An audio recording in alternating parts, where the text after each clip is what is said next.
안녕하세요. 꿀지식 정보입니다. 오늘은 한때 프랜차이즈계의 공무원으로 불리며 안정적이고 탄탄한 수익 구조로 많은 예비 창업자들의 꿈을 이루어 주었던 브랜드 베스킨라빈스에 대해 이야기해 보려 합니다. 과거에는 열기만 하면 성공이라는 신화가 있었지만 최근 들어 베스킨라빈스에 대한 시선이 조금씩 달라지고 있습니다. 매출 감소, 고비용 구조, 본사의 정책적 문제와 시장 변화까지 지금의 베스킨라빈스 창업은 과연 안전한 투자일까요? 아니면 위험한 도전일까요? 오늘은 베스킨라빈스의 창업 현실을 깊이 파헤쳐보고 이 브랜드가 처한 문제점을 하나씩 살펴보도록 하겠습니다. 끝까지 보시면 이 브랜드 창업이 여러분에게 적합한지 아니면 피해야 할 함정인지 판단할 수 있을 겁니다.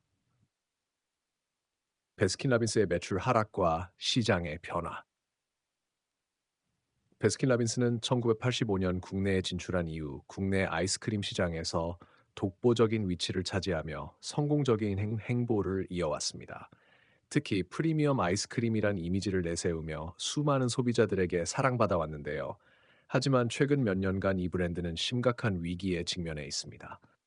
1. 축소되는 국내 아이스크림 시장.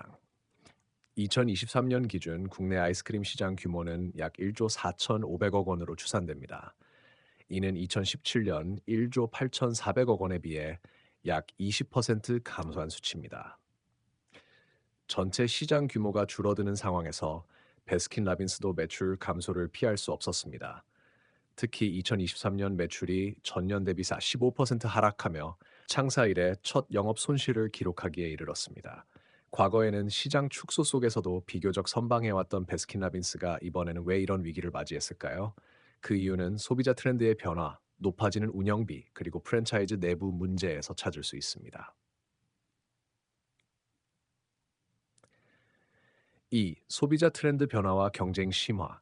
최근 소비자들은 가성비를 중시하는 경향이 강해졌습니다. 이는 편의점 디저트, 무인 아이스크림 할인점 등 더 저렴하고 접근성 높은 대체재의 인기가 높아졌음을 보여줍니다. 베스킨라빈스가 2023년에도 가격을 10% 인상했지만 이는 오히려 소비자들의 외면을 가속화하는 결과를 낳았습니다. 게다가 SPC 그룹의 노동자 사망 사건 이후 촉발된 불매 운동은 브랜드 이미지에 심각한 타격을 입혔습니다. 한때 프리미엄으로 여겨졌던 베스킨라빈스가 이제는 비싸고 대체 가능한 브랜드로 전락한 것입니다. 3. 고비용 구조와 매출의 딜레마. 베스킨라빈스 점포의 평균 매출은 월 4,900만 원 수준으로 이를 일별로 환산하면 약 160만 원입니다. 이는 하루 평균 3배가 400명의 고객이 방문해야 가능한 수치로 대규모 유동 인구를 가진 상권이 아니라면 쉽지 않은 목표입니다. 특히 베스킨라빈스는 계절성이 강한 아이스크림이라는 상품 특성상 여름철과 겨울철의 매출 편차가 큽니다. 여름철 매출이 아무리 좋아도 겨울철 급감한 매출로 인해 연간 평균 실적이 떨어지는 상황입니다. 더욱이 2024년 원재료 가격 급등은 점주들에게 큰 타격이 되고 있습니다. 아이스크림의 원가율은 50%를 넘어섰으며 부자재 비용까지 포함하면 전체 원가율은 55%에 달합니다. 이는 일반적인 음식점의 원가율 30-35%를 훨씬 초과하는 수준으로 점주들의 순수익을 갉아먹는 주요 원인 중 하나입니다. 리뉴얼 비용과 지속적인 투자 압박. 베스킨라빈스 점주들은 평균 7-8년 주기로 매장 인테리어 리뉴얼을 요구받습니다. 이 비용은 평균적으로 서너 1억 5천만 원 이상으로 점주들에게는 큰 재정적 부담입니다. 문제는 이렇게 큰 비용을 들여도 매출 개선 효과가 크지 않다는 점입니다. 리뉴얼을 거치더라도 소비자들이 과거처럼 베스킨라빈스를 찾지 않는 상황에서는 점주들이 감내해야 하는 리스크만 늘어나는 구조입니다. 본사의 일방적 정책과 점주의 불만.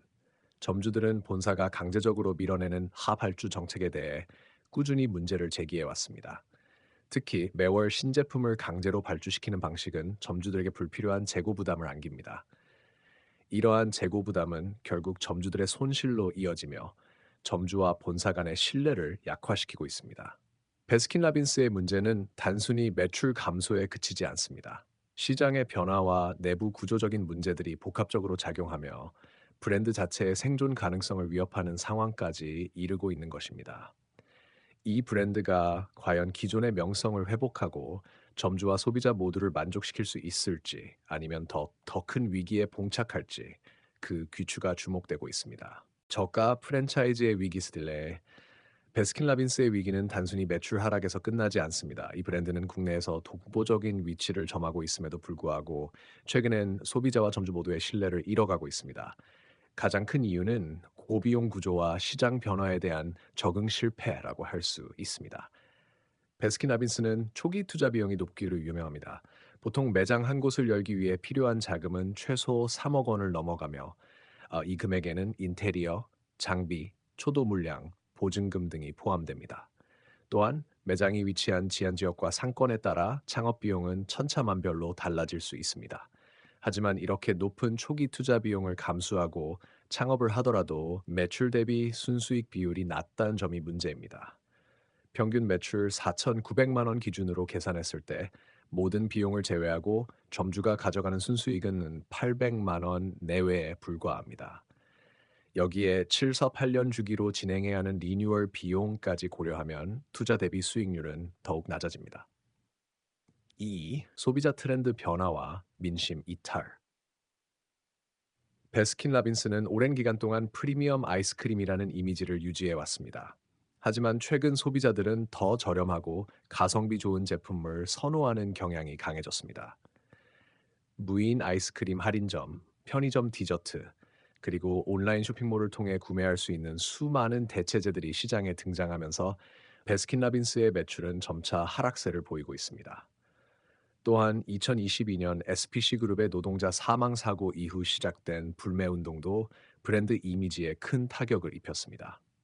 특히 SPC 그룹은 불매 운동의 여파로 그룹 전반에 걸쳐 매출 하락을 경험했으며 이는 베스킨라빈스에도 영향을 미쳤습니다. 그 결과 소비자들은 베스킨라빈스를 선택해야 할 브랜드가 아닌 기피해야 할 브랜드로 인식하게 되었습니다. 3. 본사의 일방적인 정책과 점주의 부담. 점주들에게 가장 큰 불만은 본사의 정책이 점주들에게 일방적으로 강요된다는 점입니다. 대표적으로 리뉴얼 비용과 밀어내기식 발주가 문제로 지적됩니다. 리뉴얼 비용은 본사가 점주들에게 부담을 강요하며 이를 거부할 경우 불이익을 받을 수 있다는 불만이 끊이지 않습니다. 또한 본사는 매월 신제품을 출시하면서 이를 점주들에게 강제적으로 발주하도록 합니다. 이런 구조는 점주들에게 재고 부담을 안기며 결국 매출과 순이익 하락으로 이어지는 악순환을 낳고 있습니다. 베스킨라빈스의 창업 현실과 장기적 리스크.